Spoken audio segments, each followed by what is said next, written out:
আছি সিলেটের গোয়াইনঘাটে। ওই যে দূরে দেখেন মেঘালয়ের পাহাড়, এটা আসলে ইয়ার জন্য কুয়াশার জন্য ঠিকমতো দেখা যাচ্ছে না। আর একটু যদি যাই তারপর কুয়াশা ভেদ করে আর দেখা যাবে আর একটু সামনে গেলে। জাল কি একবার উঠে নেবেন না উপরে, নাকি এনে ফালাইয়া তারপর হাতে ধরবেন? পুটি টুটি গুড়া মাছ মনে আছে নাকি?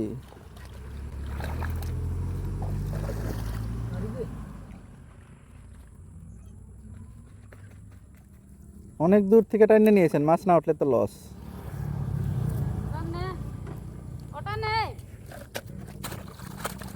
ওর নাম কি, রাহিম নাকি রহিম? এই পুঁটি মাছই ওঠে, এই যে ছোট ছোট পুঁটি মাছ।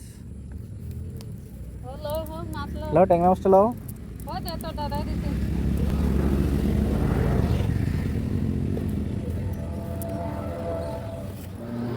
মাছ খুব একটা পায় নাই, যেরকম আশা করছিলাম ওরকম মাছ ওঠে নাই।